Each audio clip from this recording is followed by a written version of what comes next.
Welcome guys, this is the first video to actually show you the CNC machine and just kind of give you the overview of it, exactly how it works. So this is my personal 2x2 foot wood CNC machine.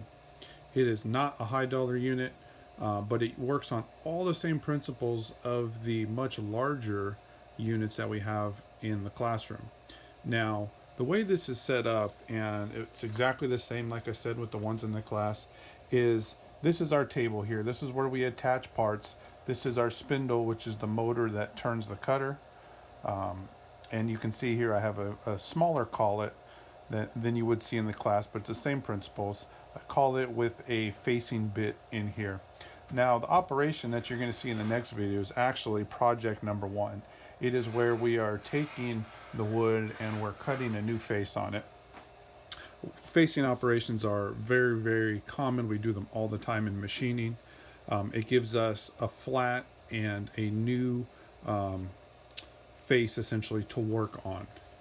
Now, there's lots of reasons that we do it, but one of them, especially when it comes to wood, is to give ourselves not only a flat face, but it's going to take out this kind of cup that we have going right now, and it's also going to really freshen this up.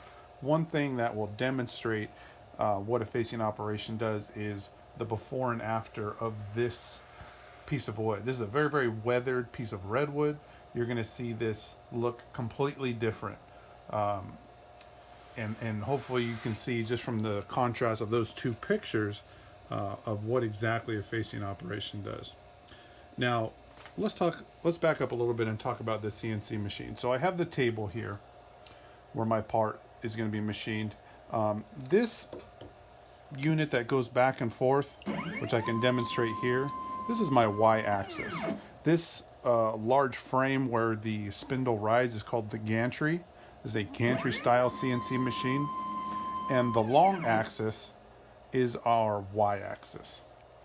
In the classroom, it is about 8 feet long that we can cut on. That's our long axis.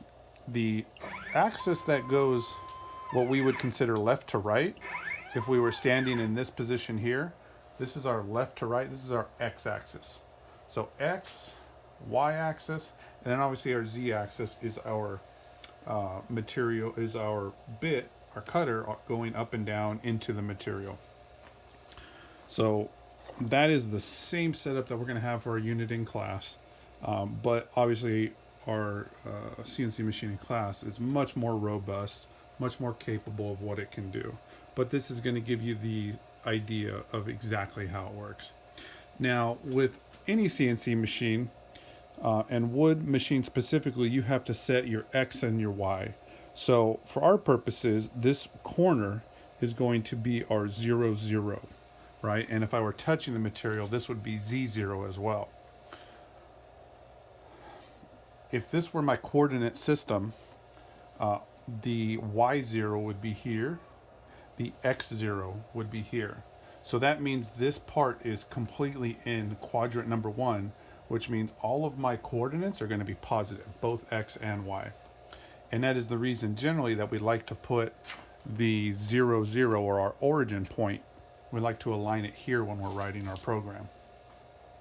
If I were to put the 0 right in the middle, now depending on where my cutter moves, I could have positive and negative for each X and Y. So it's much easier to put your origin, your 0, 0 here at this corner.